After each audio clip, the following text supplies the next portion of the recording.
こんにちは、おけんママこと加藤ひとみです。今日の若見え思考は嫌いな人への向き合い方をテーマにお伝えいたします。若見え思考というのはですね、心を穏やかに年齢重ねる方法として私が定期的にお伝えしております。それでは皆さん、突然ですけれども、嫌いな人はいますでしょうか？誰とでも仲良くですね、できるのが一番理想とは思うんですけれども、やはり長い人生の中であの人嫌いとか、今現在嫌いな人がいるとかいう方もいると思うんですね。今日はですね、とてもですね、デリケートなお話になってしまうので、私もですね、言葉を選びながらお伝えしたいと思ってます。ですので、ちょっとこのようにメモを見ながらになりますけれども、すいません。人を嫌うっていうのはとても負の感情ですよね。負の感情を積み重ねていくと、それがどんどん増幅されていくんですよね。嫌いって思う気持ちが膨らんでくると、もうその人のことを見るのも嫌っていう形になって、その人を見たら頭痛がするとかね、体にも影響が及ぼすぐらい、嫌いっていう感情っていうのは体に悪影響を及ぼすものなんですね。ですので、できるだけ人は嫌わない方がいいですね。とは言っても嫌いなものは仕方がないですよね。もちろん私もいろいろそういう経験も実はしたことがあります。割と誰とでも仲良くできるタイプで、人を心底嫌いになることはほぼないんですけれども、それでもやっぱりどうしてもうまくいかなかった方とかやっぱりね、今思い返してみるとありますよね。やはり反省すべきところはですね、やはりその人にどれぐらいちゃんと私が向き合えてたかというかね、今ここでね反省会をするつもりはないんですけれども、そういうことも踏まえて私なりに嫌いな人への向き合い方をですね、どうしたらよかったかなとかいうことも考えて今日はちょっとお伝えしたいんですけれども、一つ言えること、嫌いの感情を積み重ねると老けます。顔に出てくるんですよね。それと、例えば私自身が大嫌いな人がいて、その人のことを見るのも嫌と思ってる、そういう感情は口に出さなくても相手に必ず伝わるんですよ。私がすごい大嫌いなのに相手がすごく私のことを好きになるということもまずないと思った方がいいですよね。すごい嫌いな人からすごい好かれるってね、よくそういう風なの聞いたりしますよ。あの人嫌いなのにすごい好いてくるのよねとかね。実際にはですね、言葉に出さなくてもエネルギーがあるんですよ、人の思いに。なのでその人は、あの人は私のことを嫌ってるとか絶対わかるはずなんですよ。両方がもう反発し合う形になるんですよね。一番いいのはですね、その人のことを嫌いっていう感情をなくすこと。でもそれは嫌いって思うから仕方がないんですよね。嫌いと思ってる感情をどうやったら消せるかっていう、ここに尽きるんですね。私なりにいろいろ考えた方法があるので、ぜひ皆さん実践していただきたいなと思うのは、まずすっごく嫌いな時はしばらく心を空にしましょう。でもその人に会うんだけどどうしたらいいって、もうその時はその人を嫌いと思う感情も全て無にするんですよ。そこをね、一つね、皆さんコツとして覚えてください。嫌いと思うとどんどん自分がしんどくなるし辛くなるし、それこそ朝も起きた時から頭痛がするとか、仕事行きたくないとかね、そういう風になる可能性もあるので、とりあえずその気持ちを自分からスッと、私はこれを心を空にするってよく自分で思ってます。それをコツを覚えると、その人がいても心を空にしようって思えるとすごく楽になるのがまず一つなんですね。で、まずそこでそれができると、ずっとその人が嫌いって思ってた感情がだんだんと薄れてくるんです。その気持ちをちょっと自分の中で一旦置いといて、心を空にするっていう習慣づけをすると、その人のことを思う時間が短くなるというか、なくなってくるわけですね。ただ嫌いという感情も自然と不思議と薄らいでくるっていうのがあります。皆さんこれ一回実践してみてください。そしたら次、第2段階目。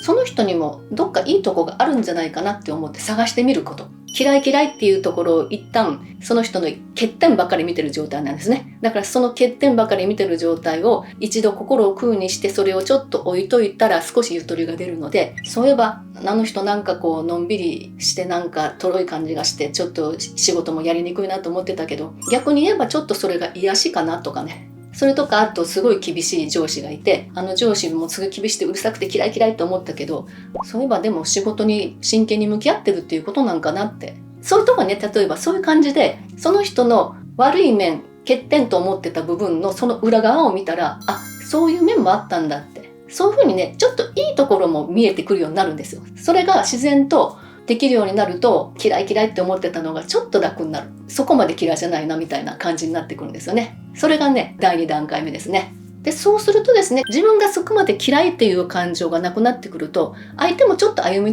寄ってくるような感じがちょっとあるかもしれないんですよ。いや、もう歩み寄るのも嫌来てほしくないって思うんだったら、そこで終わりで、とりあえずご自身の心を一旦ちょっと整理して、そんなに嫌うほどでもなかったなっていう気持ちになってきたら、そこで終わっていいんですけども、でも仕事的にどうしても付き合わないといけないっていうことがあるんですよね。仕事にしても何にしても、近所の人であったり、どうしてもお付き合いをしないといけないっていう場合は、もう嫌い来ないでっていうわけにはいかないので、そしたら3番目にやること、それはですね、会話をする会話をするんですよ。そしたらね、意外とね、お互いに誤解し合ってたことっていうのが見えてくるんですよね。それとか、思い込み、相手がすごく自分に意地悪をするとかね、あえて私を無視してるとか、そういう意外とね、話してみると、私そんなことしてないのにっていうこともあるんですよね。そんなつもりは全然なかったとかね。で、ひどい言葉を言われたって、それですごい嫌いになった。でもその人は、親しい感じで話したつもりな言葉でも、良かれと思って言ってくれた言葉でも、こっちとしてはすごくそれが傷ついてて、でも話してみたらお互いそんなつもりじゃなかったって、じゃあ私も気にしすぎだったんかなとか、そういうことが見えてくるとかね、そういうこともあるんですよ。だから3番目話をしてみる。ちょっとそこはね、勇気がいるかもしれないけど、まず1段階目は心を空にして、とりあえず嫌いと思ってることを、心をちょっと置いて、その人の嫌いと思う時間をなくすということですね。そして2回目、ちょっといいところもあるんじゃないかなっていうところをちょっと見てみる。そしたら意外とちょっと見つかったりする。3段階目がちょっとだけ会話をしてみる。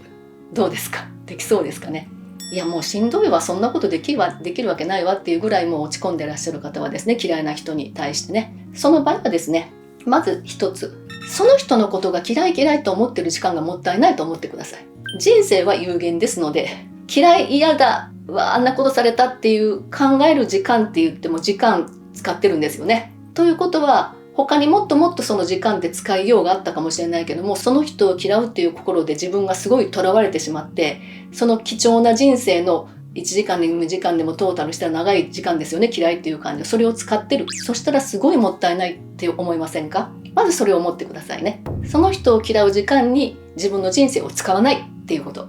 有限な貴重な時間を振り回されないっていうことが大事ですね。人は誰でも人から嫌われたくないって思いますよね。自分が人から好かれる人になるためには大事なことなんですけれども、人を嫌わないってことですね。人を常に嫌ってると人からも嫌われるっていう法則が実はあります。もう一つ言うとですね、人の悪口を常に言ってると人からも悪口を言われます。悪口も言われたくないし、嫌われたくもなければ、そういう感情を捨て去ることです。まず口は絶対に人の悪口を言わないこと。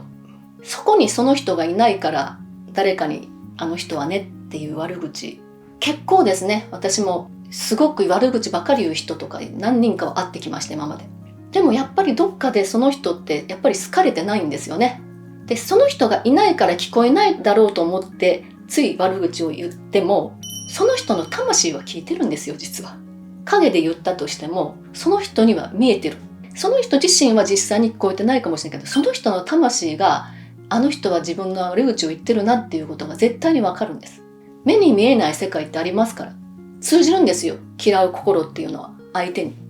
仲間だから人の悪口をあの人はねって言ってても、やはりその悪口を言う人っていうイメージがやっぱりつきます。周りの人もそうよねとか、同調しながら聞いてくれたとしても、あの人はもしかしたら陰で私のことも言ってるんじゃないかなって疑いの目で見られる。信頼されない人になるっていうことなんですね。だから悪口は絶対に言わない。私も絶対に言わないです。悪口はその人がいなくても、嫌いな人のことでも言っちゃダメ。でも嫌いっていう感情もできたらなくす方がやっぱりいいです。言葉に出さなくてもね。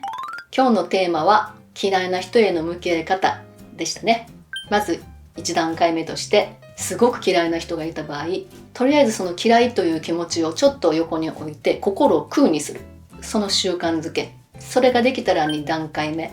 その人にももしかしてちょっといいとこがあるのかなと思って、ちょっとその人のことを少しだけ考えてみる。そしたら意外とこれは見習いたいなというようなところが実は出てきたりとか、そういうのが見えてきます。はい、3段階目。ちょっと勇気を出して話してみる。メールでもいいですよ。会った時でもいいですしね。そうすると意外とお互いにね、誤解し合ってたことが分かったりして、そこから急にその人のことがね、受け入れられるようになったっていうこともありますからね。では今日はこんな感じで締めたいと思います。お疲れ様でした。